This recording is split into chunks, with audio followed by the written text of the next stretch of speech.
গল্প সমগ্র চ্যানেলে আজকে আপনাদের কাছে নিবেদন রাধুর ফৌজি জেঠু, লিখেছেন মুকুল মাইতি। শুরু হচ্ছে আজকের গল্প রাধুর ফৌজি জেঠু।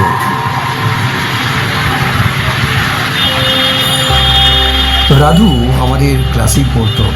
সপ্তম শ্রেণীতে এমন কেউ ছিল না যে রাধুর জ্যাঠামণির কথা জানতো না।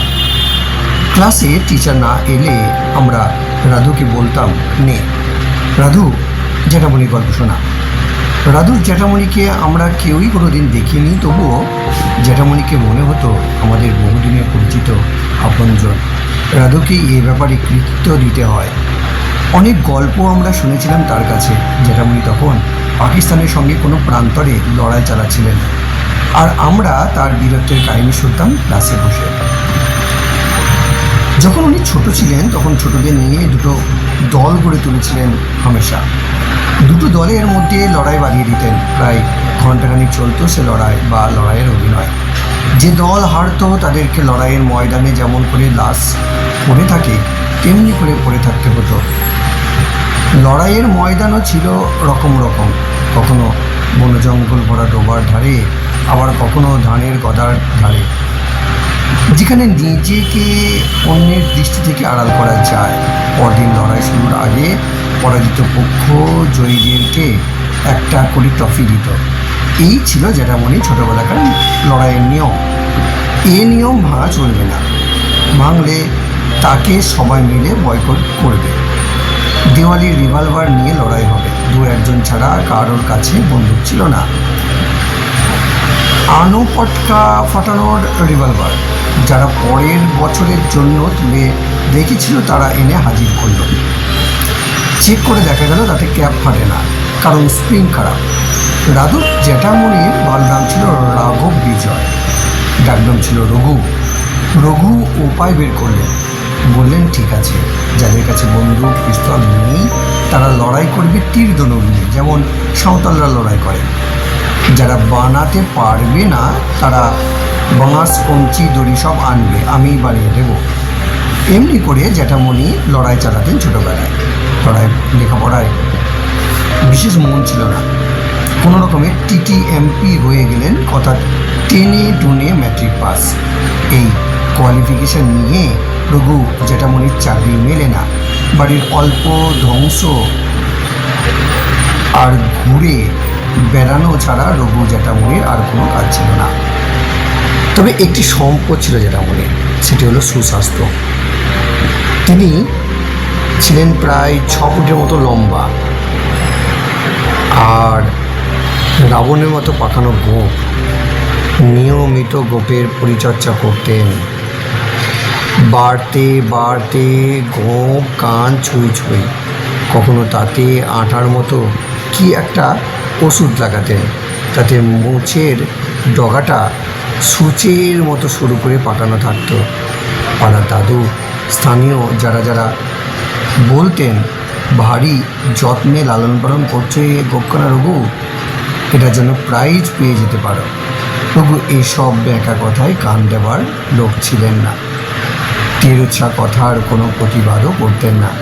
বুক চিতিয়ে গোঁফ উঁচিয়ে ঘুরে বেড়াতেন সর্বদা।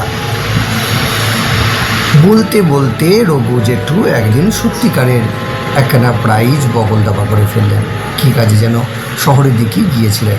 দেখেন ফৌজি জওয়ান বাহিনীতে ভর্তির জন্য বিরাট লম্বা লাইন পড়েছে। একেবারে রঘু জেঠুর মনের পছন্দ মাফিক কাজ। ধুতি পাঞ্জাবি পরতেন, পাঞ্জাবিটা খুলে ফেললেন, মাল কোচা মেরে লাইনে দাঁড়িয়ে পড়লেন। এক লহমায় সিলেক্ট। পরে জানা গিয়েছিল সেটা কি রঘু জেঠুর গোপ চোরাটির জন্য। এমন পাকানো গোপ চোরা দেখে সিলেক্টর সাহেবের মন মোহিত। বাড়ি এলেন পুরোপুরি ফৌজি জেঠু। বাড়ির সবাইকে অর্ডার করতে লাগলেন ফৌজি কায়দায়, যেন কমান্ডার ইন চিফ হয়ে গেছেন। বাড়ির অবস্থা মোটামুটি ভালোই ছিল। কারোর ইচ্ছে নয় জেঠু ফৌজি বাহিনীতে যোগ দেন, কিন্তু নিজেই উনি পোশাক আশাক ট্রাঙ্কে ভরে ফেলেন। সঙ্গে নিলেন বিছানার পত্তর। 1 ঘন্টার মধ্যে সব কিছু তৈরি। ঠাকুমাকে প্রণাম করলেন, নিজের জিনিসপত্র নিয়ে বেরিয়ে গেলেন। বাবা কাকাদের সঙ্গে সামান্য পরামর্শ পর্যন্ত করলেন না। লড়াই করার এমন সুযোগ কি আর কোনোদিন পাওয়া যাবে? এসব মা কাকিমাদের মুখে শোনা, কারণ তখন আমাদের জন্মই হয়নি। মাস 6 পরে ফৌজি জেঠুর একখানা চিঠি এসেছিল। তিনি লাইনের চিঠি এবং 3 লাইনে, লড়াই চলছে, ভালো আছে, মা প্রণামীয়। কোথায় আছেন, কবে ফিরবেন, বা বাড়ির কে কেমন আছেন, বা চিঠিতে লিখতে দেরি কেন, বা কাউকে কোনো অনুরোধ, কিছুই নেই চিঠির মধ্যে। চিঠি শেষ, একেবারে ফৌজি কায়দায় চিঠি। ঠাকুমা বললেন, ওর মনটা পাষাণ হয়ে গেছে রে, না হলে এমন চিঠি কেউ লেখে? যাক, যেখানেই থাকুক যেন ভালো থাকে, ঈশ্বর ওর মঙ্গল করুন। প্রায় চোখের জল ফেলতেন ঠাকুমা, কিন্তু রঘু জেঠুর চিঠিপত্র আসতো না। কখনো বাবাকে বলতেন, তো দাদার সম্পর্কে খোঁজখবর নিয়ে না বাবা। আবার কখনো ছোটো কাকাকে ধরতেন, বাবা কাকারা কোথায় খোঁজ নেবেন, যুদ্ধের সময় কোনো ব্যাটালিয়ান কোথায় আছে তা গোপন রাখা হয়, তাই কাউকে জিজ্ঞেস করে কোনো লাভ হবে না জানতেন। মাকে বাড়িতে এসে বলতেন, দাদা ভালো আছেন, মিলিটারিতে ভালো মন্দ খেয়ে দাদার স্বাস্থ্য ফিরে গেছে। এ কথা শুনে ঠাকুমা কি খুশি হতেন তা বলা যায় না। ডালা সাজিয়ে মন্দিরে পুজো দিয়ে আসতেন, আবার মানত করে আসতেন জেঠু যেন ভালোই ফিরে আসেন। মাস 6 পরে আর একখানা চিঠি এলে যেত, অনেক উঁচুতে রয়েছে, খুব ভালো লাগছে, লড়াই জারি রয়েছে। আগের মতনই 3 লাইনের চিঠি, 3টি বাক্য নিচে নিচে লেখা। ঠাকুমাকে এবার প্রণামও জানায়নি। 1 বছর কোনো চিঠিপত্রের বালাই নেই। ঠাকুমা কান্নাকাটি করেন বৌমাদের কাছে, তাতে সুরাহা কিছু হয় না। যেটু ওদিকে রণক্ষেত্রে লড়ে চলেছেন, ছোটোবেলার শখ যুদ্ধ করবেন, সেই যুদ্ধ খতম না করে আসবেন কী করে?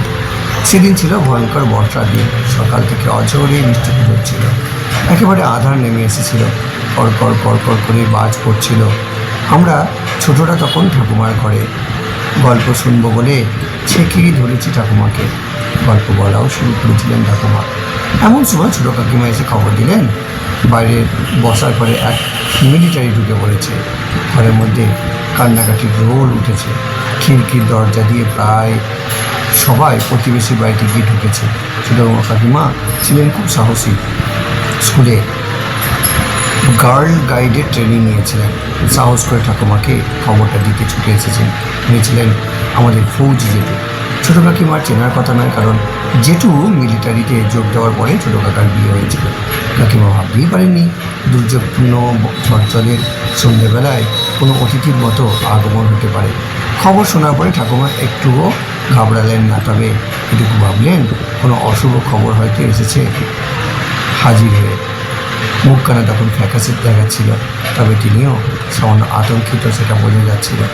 এমন সময় জ্যাঠামণি এসে তারা বিশাল দেহখানা নিয়ে ঠাকুমার পায়ে হাত ছোঁয়ালেন। জ্যাঠামণির গলার স্বরও নাকি পাল্টে গিয়েছিল। গলার স্বর আগে কেমন ছিল আমাদের জানার কথা নয়, কেমন এক কাঁক কাঁক আওয়াজ শুনতে পেলাম। আমরা ছোটরা ভয় পেয়ে যে যার মায়ের কাছে দৌড় দিলাম। মায়ের সঙ্গে যখন এলাম তখন দেখলাম জ্যাঠামণি এক গাদা টফি, চকলেট ও কেক বিস্কুট সাজিয়ে ফেলেছেন টেবিলের উপরে। টেবিলের পাশে রয়েছে পাশ বালিশের আকারে মিলিটারি লম্বা ঝোলা। আমরা ভারী উৎসুক নিয়ে ঝোলাটা দেখতে লাগলাম। আগে কোনোদিন আমরা ওই টাইপের ঝোলা দেখিনি। মা ও ঠাকুমার সঙ্গে সঙ্গে গল্প করতে শুরু করে দিয়েছেন জ্যাঠামণি।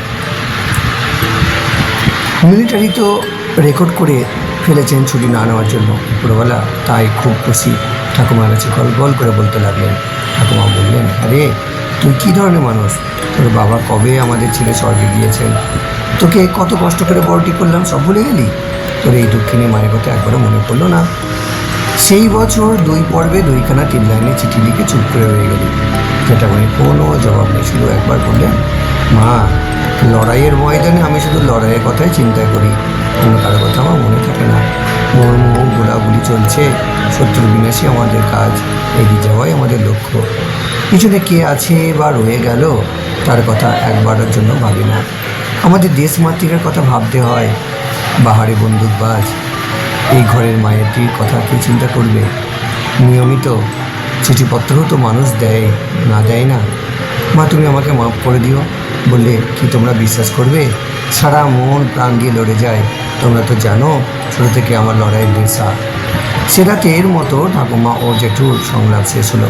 ঠাকুমার জমাট বাঁধা চোখের জল নিঃশব্দে ঝরে পড়লো। পরদিন সকালবেলা ঝড় রাত পার হয়ে ঝলমলে রোদ উঠেছে। আমাদের সকলেরই খুব ভালো লাগছিল। জেঠু ঘরটিতে একবার চুপি চুপি উঁকি মেরে দেখলাম। যখনই আমরা জেঠুর কাছে যাচ্ছিলাম তখনই দল বেঁধে যাচ্ছিলাম। ওই দৈত্যের মতো চেহারা কাছে একলা যাওয়ার মতো হিম্মত আমাদের ছিলই না। কোন ভোরে ফৌজি জেঠু উঠে পড়েছিলেন তা আমরা বলতে পারবো না। প্রত্যুষে প্যারেড করার অভ্যাস আমাদেরকে সামনে পেয়ে মুঠো মুঠো ভিড় জন্য ছোলা দড়ি দিলেন। ভয়ে ভয়ে হাতে নিলাম। না নিলে যদি গাক গাক করে ওঠেন গতকালের মতো। ছোলাগুলো সামনে দাঁড়িয়ে খেতে হলো, সঙ্গে সামান্য আদা কুচি। গলা দিয়ে নামতে চায় না, তবু মুখ বুঝে খেয়ে নিলাম। ব্রেকফাস্ট খাওয়ার পর আমরা গল্প শোনার বায়না করবো ভেবেছিলাম, কিন্তু আমাদের মধ্যে কে আগে জেঠুর সঙ্গে কথা বলবে আমরা 3-4 ভাই এটা শুরু করতে লাগলাম। জেঠু আমাদের মুখের দিকে তাকিয়ে নিজেই বলে উঠলেন, তোমরা যুদ্ধের গল্প শুনতে চাও মনে হচ্ছে, কি ঠিক বলছি কি না? আমরা একসঙ্গে বলে উঠলাম, হ্যাঁ জেঠু, লড়াইয়ের গল্প শুনতে খুব ভালো লাগে। তাহলে তো শুরু করতেই হয়, তোমরা ভয় পেয়ে যাবে না তো? শেষ হলো আজকের প্রথম পর্ব, সাধু ফৌজি জেঠু।